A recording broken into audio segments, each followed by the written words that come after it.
और बात पाकिस्तान, अफगानिस्तान और अमेरिका की। जी हां, टॉप एंगल में अगली स्टोरी जो है पाकिस्तान के परमाणु बम से अमेरिका को खतरे की। ईरान में जारी जंग के बीच अब पाकिस्तान भी एक बार फिर अमेरिका के रडार पर आ गया है। एक तरफ अमेरिकी राष्ट्रपति डोनाल्ड ट्रंप पाकिस्तान के प्रधानमंत्री शहबाज शरीफ और सेना प्रमुख जनरल आसिम मुनीर की खोलकर तारीफ करते नजर आते हैं, तो वहीं दूसरी तरफ देखिए अमेरिकी खुफिया एजेंसियां पाकिस्तान को लेकर गंभीर खतरे की चेतावनी दे रही हैं। क्या ईरान के बाद अब अमेरिका पाकिस्तान को टारगेट करेगा? क्योंकि अमेरिका उसके मिसाइल और परमाणु हथियारों के प्रोग्राम को लेकर टेंशन में है। टॉप एंगल में हम आपको बताएंगे अमेरिका खुफिया एजेंसी ने पाकिस्तान के परमाणु बम को लेकर आखिर क्या चेतावनी दी है। अमेरिका को शायद अब इस बात का एहसास हो गया है कि उसने एक सांप यानी पाकिस्तान को पाला हुआ है। पाकिस्तानी सेना प्रमुख आसिम मुनीर की व्हाइट हाउस में ट्रंप ने इतनी आवभगत की कि मुनीर का असली रंग शायद उन्हें दिख गया। और इस बात की तस्दीक खुद अमेरिका की मार्च 2026 की खुफिया रिपोर्ट भी कर रही है। इस रिपोर्ट में पाकिस्तान को दुनिया के लिए बढ़ते खतरे के रूप में बताया गया है।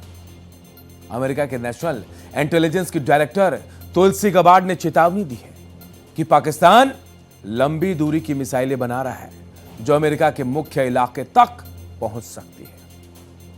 उन्होंने पाकिस्तान को रूस, चीन, उत्तर कोरिया और ईरान के साथ सबसे बड़े परमाणु खतरे में शामिल किया।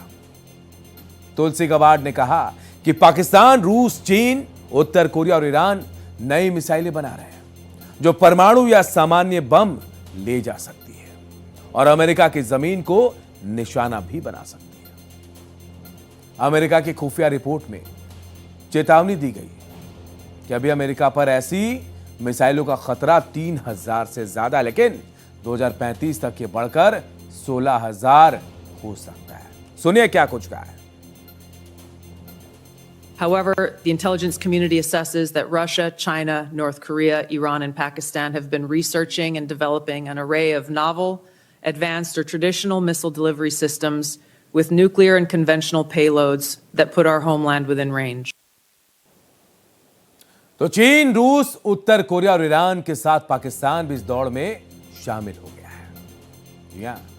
5 सिपरी और एएफएस के अनुसार मार्च 2026 तक पाकिस्तान के पास करीब 170 परमाणु बम है। यह संख्या पिछले कई सालों से लगभग स्थिर है। कुछ विशेषज्ञ कहते हैं इस सदी के अंत तक ये 200 तक पहुंच सकती है। अमेरिका को टेंशन इस बात की है कि अगर यही रफ्तार जारी रही तो पाकिस्तान भविष्य में इंटरकॉन्टिनेंटल बैलिस्टिक मिसाइलें यानी आईसीबीएम विकसित कर सकता है जो सीधे अमेरिका तक पहुंच सकती है।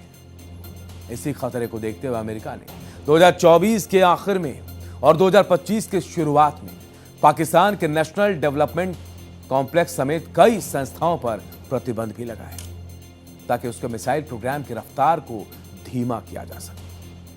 पाकिस्तान को लेकर अमेरिका की दूसरी बड़ी चिंता आतंकवाद है। मार्च महीने की शुरुआत में कराची में अमेरिकी कॉन्सुलेट पर हुए हमले के बाद अमेरिका ने हाई अलर्ट जारी किया और लाहौर और कराची से गैर जरूरी कर्मचारियों को वापस बुला लिया। अमेरिकी एजेंसियों का मानना है कि पाकिस्तान में सक्रिय आतंकी संगठन न सिर्फ क्षेत्रीय बल्कि वैश्विक खतरा बन सकते हैं। ऐसे में अब अमेरिका के एनुअल थ्रेट असेसमेंट रिपोर्ट में पाकिस्तान को अब सीधे तौर पर टॉप टियर न्यूक्लियर थ्रेट की श्रेणी में रखा गया है। पहले अमेरिका की चिंता सिर्फ इस बात तक सीमित थी कि पाकिस्तान के परमाणु हथियार कहीं आतंकियों के हाथ ना लग जाए, लेकिन अब चिंता का दायरा बढ़ गया है। अब पाकिस्तान की परमाणु क्षमता खुद एक रणनीतिक खतरे के रूप में देखी जा रही है और यही वजह है कि पाकिस्तान चिंता भी कर रहा है कि अगर नहीं रुका गया तो पाकिस्तान खतरा बन सकता है अमेरिका के लिए। इसलिए सवाल उठ रहे हैं कि क्या अगला नंबर अमेरिका के टारगेट पे पाकिस्तान का है?